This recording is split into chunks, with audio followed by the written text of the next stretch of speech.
ఇప్పుడే country delight app ని download చేసుకోండి. Download the country delight app now. నమస్తే, మీరు చూస్తున్న సుమన్ టీవీ. నేను మీ కీర్తి. నవరాత్రుల్లో భాగంగా 8వ రోజు అవతార విశిష్టత గురించి మనకు తెలియజేయడానికి ప్రముఖ ఆస్ట్రాలజర్ బ్రహ్మశ్రీ నందిబట్ల శ్రీహరి శర్మ గురువు గారు ఉన్నారు.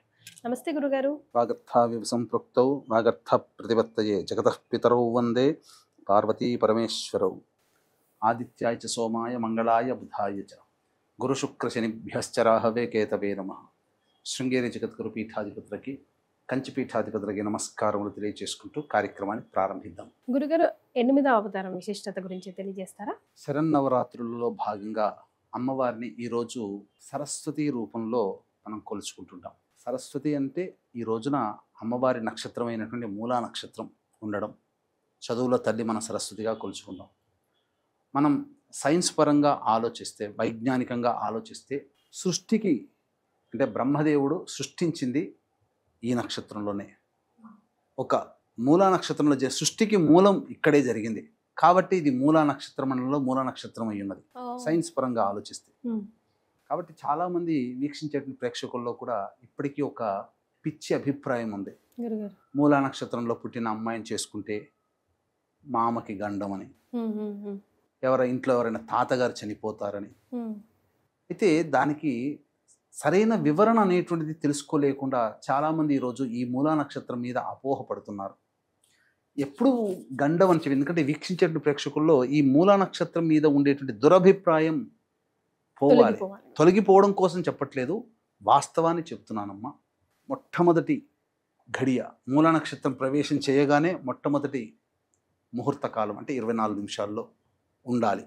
ఆ సమయం అంటే అమ్మాయి జన్మిస్తే ఎలాంటి సమయంలో జన్మించాలంటే మూలా నక్షత్రం ప్రథమ ముహూర్తం, తర్వాత ఆ రోజు మంగళవారం కానీ శనివారం కానీ అయి ఉండాలి.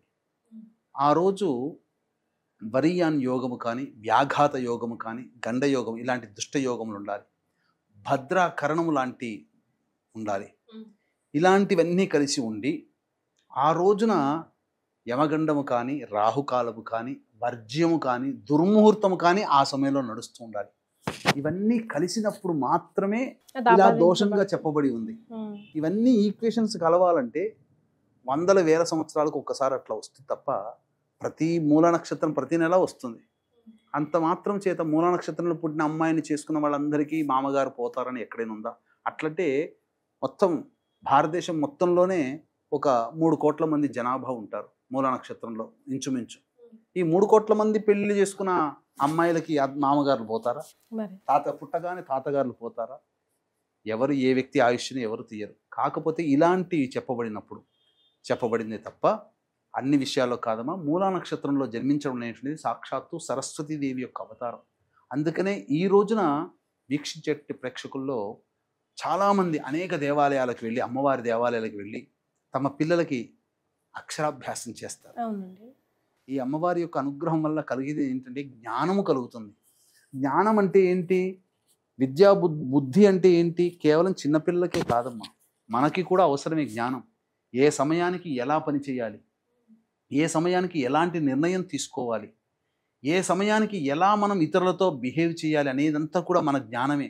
ఇవన్నీ రావాలి అంటే ఆ సరస్వతి అనుగ్రహం కావాలి. కేవలం సరస్వతి అంటే చిన్నపిల్లలకి మాత్రమే ముద్ర పడిపోయింది. చిన్నపిల్లలకు కాదు, పెద్దవాళ్ళకి కూడా. ఉదాహరణకి చెప్పాలి అని అంటే, జ్ఞానాన్ని నేర్పమని భూదేవి అనంతుడిని అడిగితే ఈ భూమికంతా అధిపతి అయినటువంటి కశ్యప ప్రజాపతి యొక్క అనుమతితో భూదేవికి అనంతుడు జ్ఞానాన్ని ప్రసాదించాడు. యాజ్ఞవల్క్య మహర్షి గురువు యొక్క గురువు అపరాధం చేయడం వల్ల పూర్తిగా తన జ్ఞానాన్ని మర్చిపోయాడు. ఈ యాజ్ఞవల్క్య మహర్షి కనుక లేకపోతే ఈరోజు యజుర్వేదం లేదు. అంతటి గొప్పవాడు మహర్షి. ఆయన తిరిగి సూర్యోపాసన చేసి ఈ యొక్క జ్ఞానాన్ని తిరిగి సరస్వతి యొక్క అనుగ్రహాన్ని పొందాడు.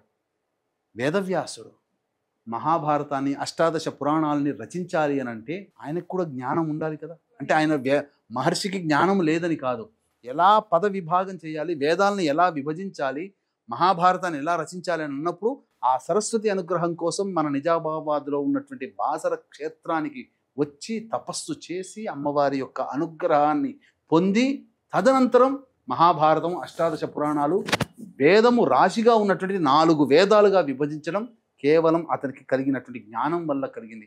అదంతా ప్రసాదించింది మహాసరస్వతి అమ్మవారు. కాబట్టి మనకు ఎంతసేపటికి కావాల్సింది ఈ లోకానికి కలియుగంలో డబ్బు కావాలి, ధైర్యము విజయము కావాలి, ఇవన్నీ మహాలక్ష్మి మహాకాళి స్వరూపంగా అందిస్తే చదువుని ఎవరు పట్టించుకోవట్లేదు, జ్ఞానాన్ని ఎవరు కావాలనుకోవట్లేదు. జ్ఞానాన్ని విద్యని ప్రసాదించే దేవత ఈ అమ్మవారు.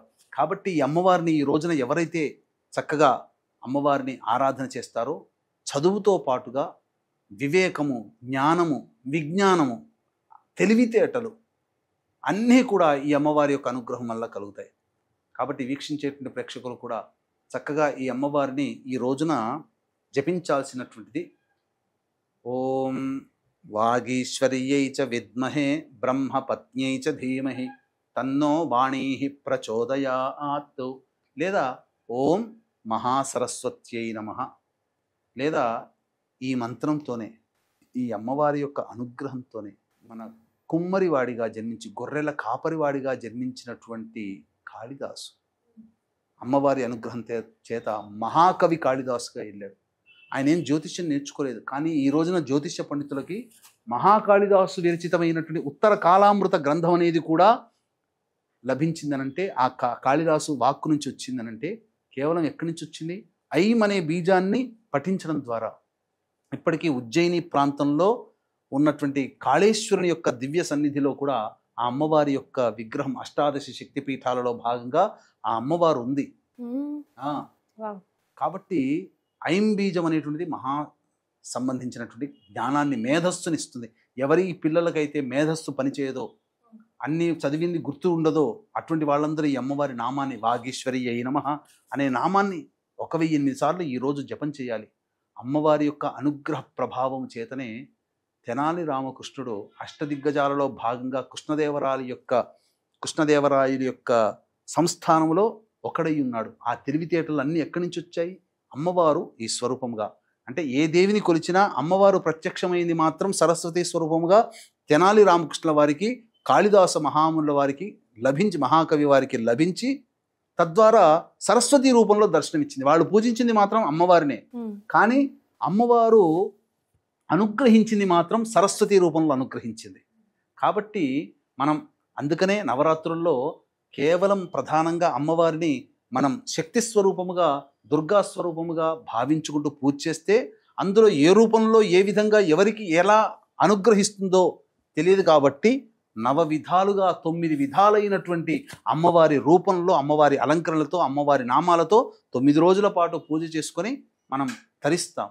కాబట్టి ఈ అమ్మవారిని 7వ రోజున, మూలా నక్షత్రం ఉన్నటువంటి రోజున సరస్వతి యొక్క అలంకరణ, సరస్వతి అమ్మవారి విధానంగా మనం పూజ చేసుకోవాలి. అమ్మవారికి ఇష్టమైన రంగు, నైవేద్యం గురించి చెప్పండి గురుగారు. అమ్మవారికి తెలుపు రంగు అంటే చాలా ఇష్టం. అందరు అమ్మవార్లు ఎర్ర కలువ పూలతో, ఎర్ర తామర పుష్పాలతో ఉంటే అమ్మవారు కూర్చునేటువంటి ఆసనము తెల్ల తామర పుష్పం మీద కూర్చొని ఉంటుంది. చేతిలో ఒక పుస్తకము, జపమాల, అలాగే ముందర నెమలి సింహాసనం, నెమలి మీద కూర్చొని ఉండడం, తరువాత చక్కగా వీణ వాయిస్తున్నట్టుంది, తెల్లటి వస్త్రము ధరిస్తుంది. శాంతికి, చిహ్నానికి కారకత్వం అమ్మవారు. అమ్మవారికి ఇష్టమైనటువంటి నైవేద్యము దధ్యోజనము, బెల్లం పాయసం కూడా పెట్టవచ్చునమ్మా. అలాగే అమ్మవారిని ఈ రోజున తెల్లటి పుష్పాలతో కనుక అర్చించినట్లయితే అమ్మవారు శీఘ్రంగా అనుగ్రహిస్తుంది. కాబట్టి వీక్షించేటువంటి ప్రేక్షకులు ఈ విధంగా అమ్మవారిని స్తుతించండి ఈ రోజున. అలాగే ప్రేక్షకులకి గమనిక, అక్టోబర్ 6వ తారీఖు రోజున ఆశ్వీజ పౌర్ణమి. ఈ సందర్భంగా మన పీఠమాధ్వర్యంలో మీ యొక్క కోరిక నెరవేరాలనేటువంటి సదుద్దేశంతో వాంఛా కల్పలత సిద్ధి హోమం, అంటే శ్రీచక్రార్చనలో భాగంగా ఈ అమ్మవారు మహా అగ్ర రూపంలో ఉంటుంది. తరువాత మీ జాతకరీత్యా కలుగు విద్య, వివాహ, ఉద్యోగ, దాంపత్య, అనారోగ్య సమస్యల నివారణకి సర్వదోష నివారణ హోమాలతో పాటుగా అక్టోబర్ 10వ తేదీన గురుగ్రహము కర్కాటక రాశిలో ఉచ్చస్థితిలో ఉంటుంది. కాబట్టి గురువు అనుగ్రహం ఉంటే అన్ని విధాలుగా సకల కార్యాల్లో దిగ్విజయం. కాబట్టి అందరికీ మంచి జరగాలనే ఉద్దేశంతో గురుగ్రహ అధిష్టాన దేవతగా ఉన్నటువంటి దక్షిణామూర్తి మరియు దత్తాత్రేయ మూలమంత్ర హోమాలన్నింటిని జరిపించి శక్తిపాతం చేసినటువంటి కరుంగలి మాల ఇవ్వడం జరుగుతుంది. అవకాశం ఉన్న వాళ్ళు కార్యక్రమ తదనంతరం కాంటాక్ట్ చేసి పూర్తి వివరాలు, మీ గోత్రనామాదులు నమోదు చేసుకోవచ్చు. చాలా సంతోషం గురుగారు. ఈరోజు అమ్మవారి మహాసరస్వతి అవతార విశేషాలు తెలియజేశారు. అయితే ఇప్పటివరకు వీడియోస్ రూపంలో గురుగారు 8 రోజుల పాటు ఎలాంటి నైవేద్యం, ఎలాంటి అవతారం, అలాగే అమ్మవారికి ఎలాంటి రంగు చాలా ఇష్టం అన్న విషయాలు తెలియజేశారు కదా. ఇకపోతే లాస్ట్ 3 రోజులు స్వయాన గురుగారి ఆధ్వర్యంలో ఇంట్లోనే మన యథాశక్తి పూజా విధానం సంపూర్ణంగా ఎలా చేసుకోవాలి, అన్ని రోజుల పాటు చేసుకోలేకపోయినా కనీసం లాస్ట్ 3 రోజులైనా పూజా విధానం ఎలా చేసుకోవాలన్నది గురుగారి ఆధ్వర్యంలోనే తెలుసుకుందాం. చాలా సంతోషం అండి, ధన్యవాదాలు. సర్వం శ్రీ ఉమామహేశ్వర పరబ్రహ్మార్పణమస్తు.